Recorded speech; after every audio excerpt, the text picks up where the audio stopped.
Hi, everyone. Welcome to another edition of Along Those Lines. This is a podcast about electric cooperatives, the work they do, and the challenges they face. I'm your host, Scott Hoffman. April is Lineworker Appreciation Month, and today we're going to talk about line worker safety and specifically ways to ensure that crews don't come into contact with live lines. Heath Martin is a safety director at Northfork Electric Cooperative in Oklahoma, and early in his career as a line worker, he experienced firsthand how dangerous contact with electric lines can be. Heath, welcome to the podcast. Thank you, Scott. Glad to be here on the phone with you. You had an incident probably, 17 years ago during a restoration. It was sort of a life-changing thing, almost a life-ending thing. Walk us through what happened with that. Well, it was actually August 18th, 2001, almost 18 years ago or over. I was early in my career here in Northfork, and it was mine and my riding partner's weekend to be on call.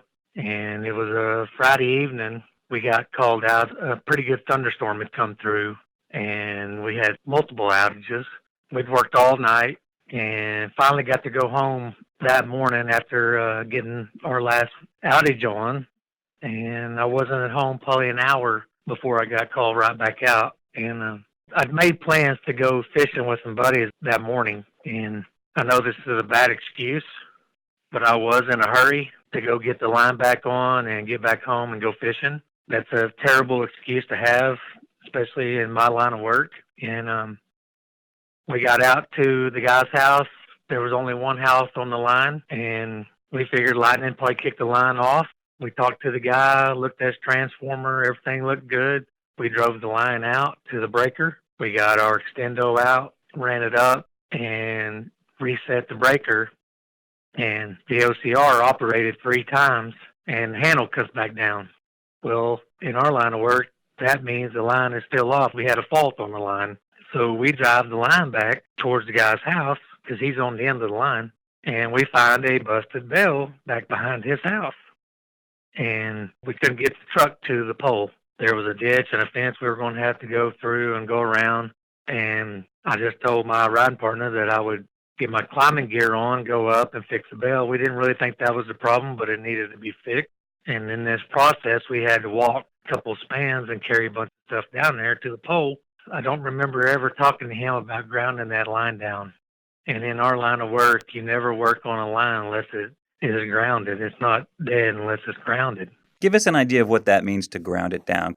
In this particular incident, we were working on a single-phase line. There is what we call the top wire is the phase, which is energized, and the bottom wire is your neutral. And when we ground that line down, we run a jumper from the neutral, and it goes from the neutral, and it is bonded to the phase, which grounds that line down.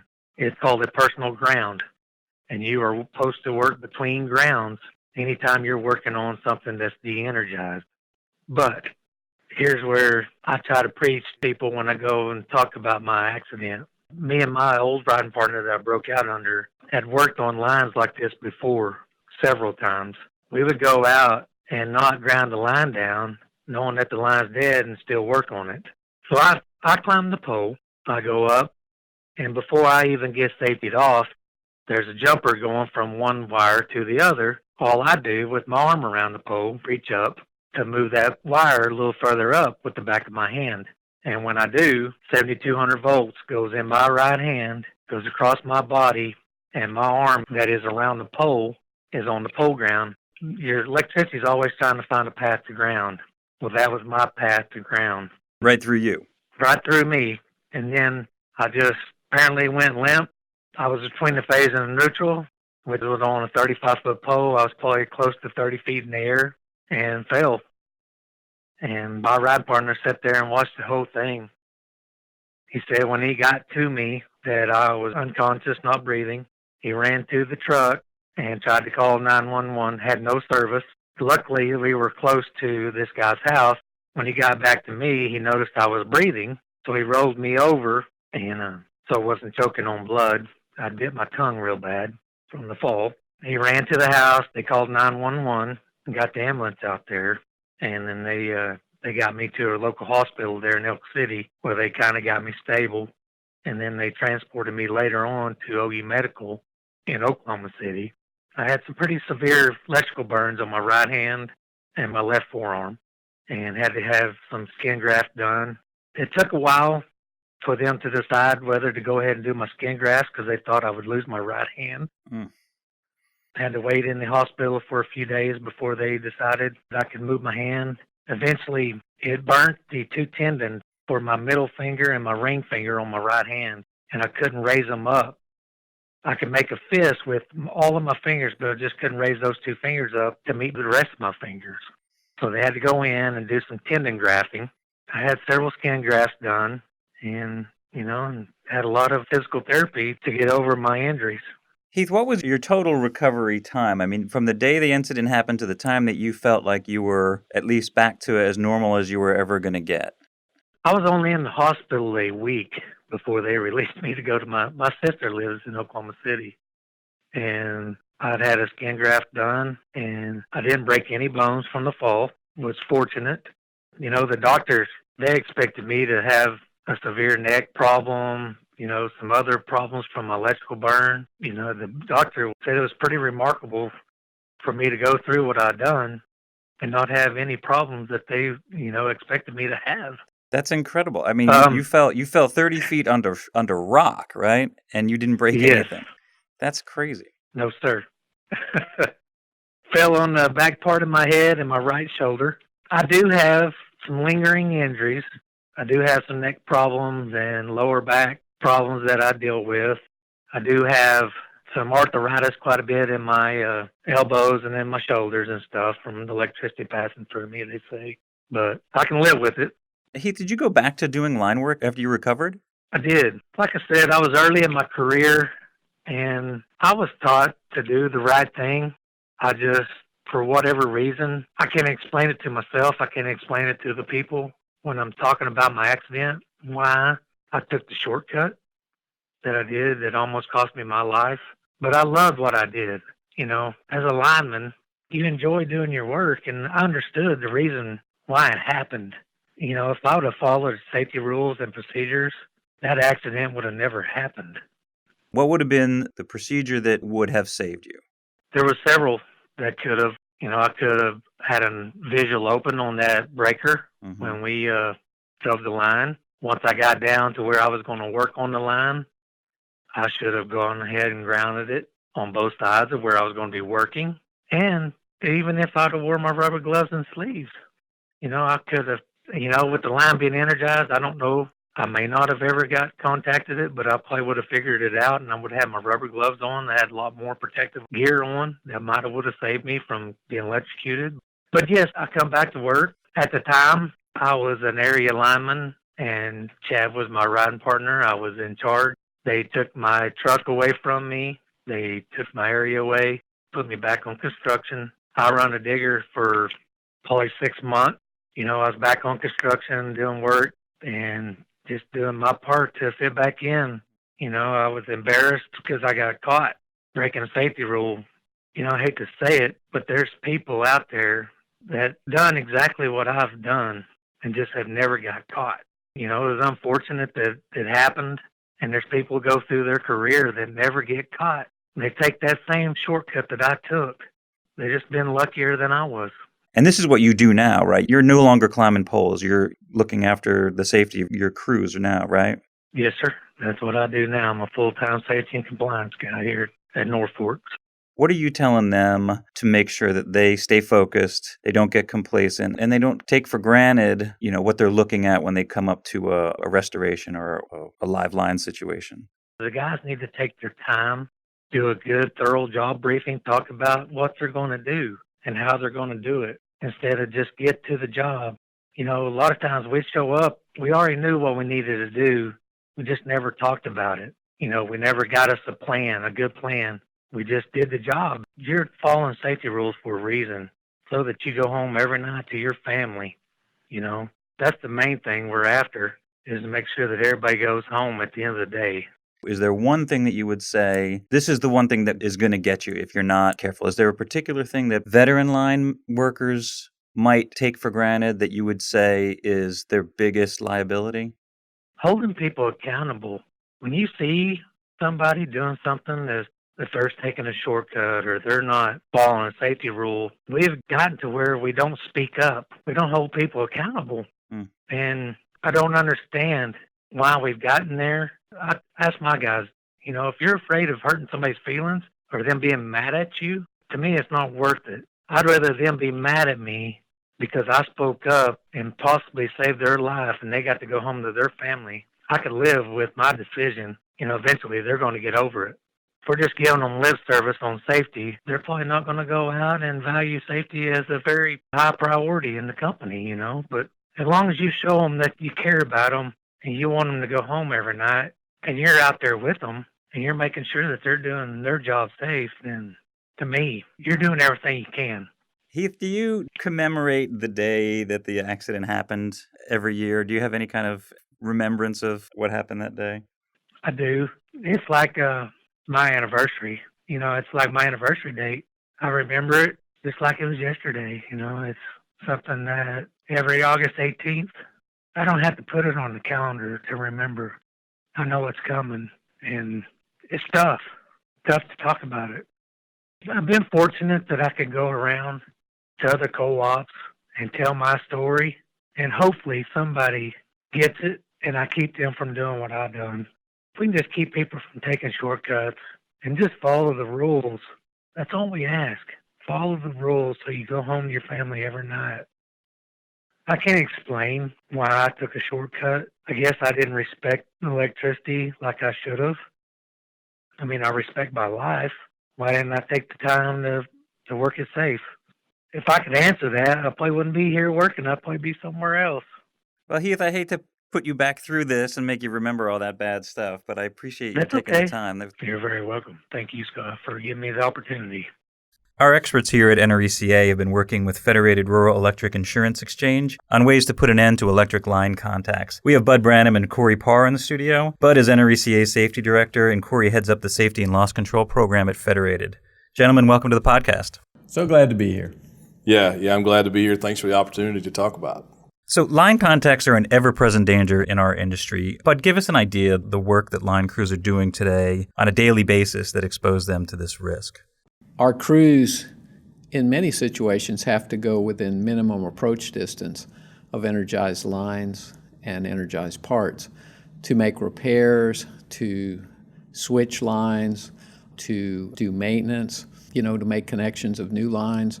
And in the course of that, they go within what we call MAD, which is minimum approach distance. Sometimes we'll call it the danger zone, and they have to take very strict precautions to protect themselves when they're in that minimum approach distance. And why do crews work on live lines instead of de-energizing them? That's a great question, and many times we can kill the lines and de-energize them. Believe it or not, though, many times people get hurt when they assume the lines are dead, because you can have lines switched out and get backfeed on those lines when people put generators on them and those type of things. And now with DER and other type distributed generation, those risks can even be higher of backfeeds. And those backfeed potentials can take low voltage, turn it into high voltage, and it can be as deadly as primary lines. But we can, to answer your question, we can de-energize lines in many cases when it's feasible. However, customers' requirements are raising all the time regarding reliability. Things like police stations, hospital, critical care customers, all of those type of scenarios. It's very hard to de-energize lines for long periods of time. So our crews are used to working energized. They're trained to work energized when they have to be based on the customer requirements. Corey, tell me about some of the practices that crews typically follow to stay safe when they're doing routine tasks. Yeah, so the normal day-to-day work should be covered with a thorough job briefing. That's what probably our first line of defense when we talk about staying safe on doing routine jobs, especially routine jobs, because if we don't take the time to do a job planning session, we tend to operate with our fast brain and just react. So we start out with a nice job planning session. All of our tools today are manufactured with safety in mind, from the vehicle, the bucket truck we're using, to our rubber PPE, to any tool we might use. So all those things are in place and designed to keep our guys safe. But I think the key is that we start with a strong job planning session, understand the hazards associated and the exposures that we're going to be dealing with. I've heard experts mention about having the right mentality for safety and sort of this concept of using your slow brain versus your fast brain, where you're taking time to thoughtfully plan things out. In your view, what are the most significant factors involved with a line contact incident? Well, we found through our research that basic human performance, basic human behaviors are to operate in a fast brain mode, and especially on the small routine work where we get accustomed to the work because it's so repetitive, in many cases very simple type work. So what happens in human nature, we become complacent. Our risk assessment of the work reduces, and that's when the biggest risk is. So it's not a lineman problem, it's a people problem, and we all do it, and we all have to fight the urge. So it's easy to become complacent in those situations. We looked at our injury rates, we looked at our serious injuries, and we found that even though we were making tremendous progress with general OSHA recordable injuries, we found that our serious injuries were pretty much flat and in some cases even going up, which is common across many industries. When we got to looking at the causes of that, we realized that in many cases it was the simple routine work, and it was also the basic fundamentals of our work rules: gloves, cover, testing, and grounding. Those basic things that we're all trained to do. And so we have to fight that human behavior temptation to take those shortcuts. And so that's when we started putting together our recommendations and looking at solutions to say, what can we do to help mitigate these? Now, about a year ago, NRECA and Federated collaborated to create the Commitment to Zero Contacts initiative to combat these line contacts. And you guys worked really closely with the co-op statewide associations. Talk about how that collaboration went. Yes, the statewides were very much involved. Federated was looking at the data. We were looking at the data, NRECA. We started to partner together. In the process of that partnering, our statewides are intimately involved with their members across the state and do a wonderful job. And so we knew we had to have their buy-in. They've been helping us across the nation. Talk about some of the data and the research that Federated collects regularly on safety incidents. I came into this position in 2015. Bud and I knew each other and worked with each other, and he reached out and said, hey, I'd like to talk with you about the numbers. We're seeing a decline in accidents and claims submitted to Federated in general, and we had great data on that. And when he did, I told him, I said, Bud, everything looks great. We're seeing 25% decrease in a lot of areas, but my background, I'm a lineman, and we're not seeing the same results when it comes to employee contacts. So it kind of started us on this journey of serious injuries and fatalities. We knew how many contacts we were having. Bud challenged us to find a way to see which ones are the serious ones. So we came up with the idea or the definition of a serious injury, went from there, and I just started searching 10 years of Federated data from that point. All the data led us to where we're at. And honestly, I believe it's more of a confirmation of what we probably already knew, but we wanted to have significant, strong stats that basically no one can refute. I mean, it is what it is. And when we built that information in, now we can come away with a resolution to solve the problem. Talk about some of the resources that are available to co-ops. Sure. We have the toolkit, and of course, Federated did a wonderful job of developing the SAFE app, which is out there now and available online for co-ops to download as an app. And that is a great way to strengthen the habits of reinforcing the habits of using the life-saving rules, plus, just like Corey said, slowing people down.